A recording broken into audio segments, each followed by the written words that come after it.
What's up, guys? Welcome to Grant Speaks Canes. If you rock it with you, then you know what to do. Hit that like and subscribe button so you never miss out on a video. Big shout out to the Cane Gang. I appreciate you guys going above and beyond to help support the channel. Let's talk about our Miami Hurricanes dominating. And I do mean dominating versus the South Florida Bulls. And when I say dominating, I mean there was never a point in this game where I was worried. Every challenge, the Miami Hurricanes, they met it, they looked in the eyes, and then they took care of business. Now, I came on here last week and said our Miami Hurricanes, they got to take care of business. We can't overlook South Florida.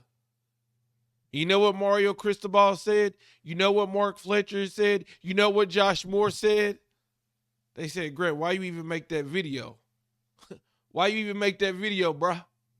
Because we going to handle business. And they did exactly that. Now, there's a lot of you guys who were in the comment. I'm not afraid of no South Florida. Bring on South Florida. And our Miami Hurricanes proved you right, because this game was a lot different than last year's. Last year's game, although we won and we won handily, they had hope. There was never a point in this game where I thought USF was going to win this game or that they had a chance. I did wonder, when the delays happened, I said, do you think the delays could get it to where USF said, you know what? Maybe if we do this, if we do that, and they could make it a game. But Miami came out, and it was impressive to me. It was not perfect. It was not perfect because Miami still has some things to improve on, but it was impressive, man. First of all, I want to give a big shout out to Mark Fletcher. 16 carries, 120 yards, 2 touchdowns.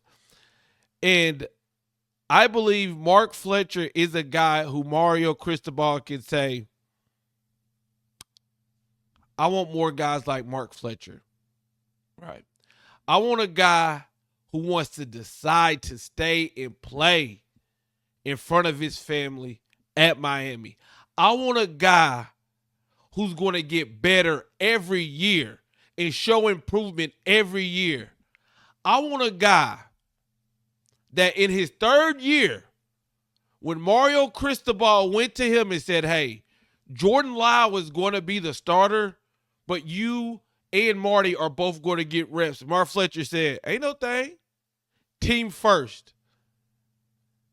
And look what happened. See, that's why, you know, I don't want to get into a long spiel about what players should transfer, why they shouldn't transfer. At the end of the day, players got to do what's best for them. But what happens to Mark Fletcher if Mario has the conversation about Jordan Lyle being the starter and Mark Fletcher says, okay, coach, I want to be the starter, man. I'm going to go to another team. I'm going to transfer. And then Mark Fletcher has to go to a new school, learn a new system, play behind a new offensive line. Who knows what happens? But he decides to stay at Miami. Unfortunately, we don't know what's going on with Jordan Lyle. He gets hurt. And then Mark Fletcher, you're the starter anyway. That's what happens when you stand in the paint and you not only trust the team, but you trust yourself. Because when you got a Damian Martinez transferring in at the last minute and you got a Jordan Lyle, a young bull, pushing you, even though you're thinking team first, you still got to have that confidence to say, I'm a dog too. And when I get my carries, I'm going to make them work. And that's exactly what Mark Fletcher did. And something that's impressive to me is that, one, he has not fumbled the ball. You know, I feel like last year he was more loosey-goosey with the ball. I feel like he's the ball ain't moving in his arms. Secondly, his legs never stop moving. I do feel like our offensive line is opening a lot of great holes for him, but this man's legs, they never stop moving. He's always getting positive yards. So I definitely want to give a shout out to Mark Fletcher. Carson Beck, 3 touchdowns, some running touchdowns. showing his legs off, 2 interceptions. Now, one of them was deflected. One of them I felt like he didn't have to throw it. You just get a learning experience right there. Still 23 of 30, 23 of 28, over 340 yards. And when I watch other teams in their quarterback situations, I'm very happy with what Carson Beck has done.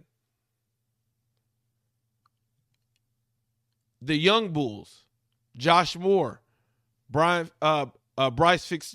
Fitzgerald, there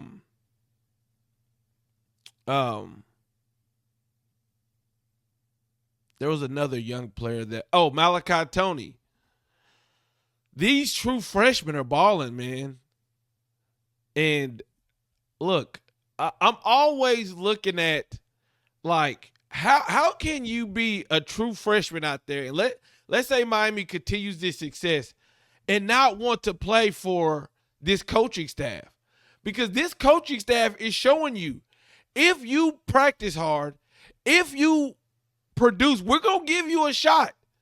Now, when you get those shots, are you going to make plays? Josh Moore, 2 touchdowns in the first half, made play. Fitzgerald, another interception, second straight game, made play. Malachi Tony, every time he get the ball, it's like the man will get 3 yards, and I'm like, damn, that was the most exciting 3 yards I've ever seen in my life. It's just so electric when he has the ball. Defensive wise, when you go back and watch the game, there are several times when I say that tackle that we made this year, last year, that would have been a 20-yard gain. That tackle that Jacoby Thomas made this year, last year, that would have been a first down. OJ got caught again today. There was a couple times USF got behind our defense.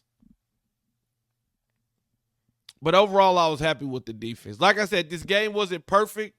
Some of the things that weren't perfect, it was just sloppy at some points, you know. Two interceptions by Carson Beck. A couple false start on the offensive line. And then them getting behind the secondary, sometimes they caught it on us.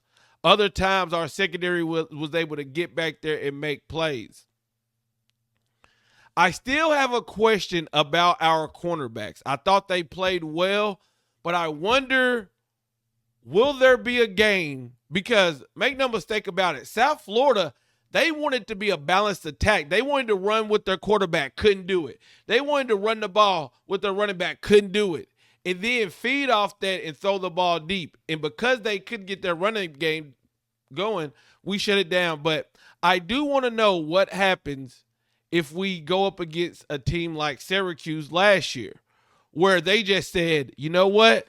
We got nothing to lose. We're losing. We're just going to throw the ball up. And we're just going to say hut and throw the ball up. Will our corners step up to the challenge? I like where this defense is. I like where our secondary is. There's room for improvement, but I'm wondering, what will they do that? Will there be, like, when will they get tested like that? Keelan Marion, 6 receptions. CJ Daniels, boy, Mr. Go Get It. We talked about Malachi Tony. Now you got Josh Moore. Ugh. I was very happy with this team. And it's just because of all the hype that South Florida got coming into this game.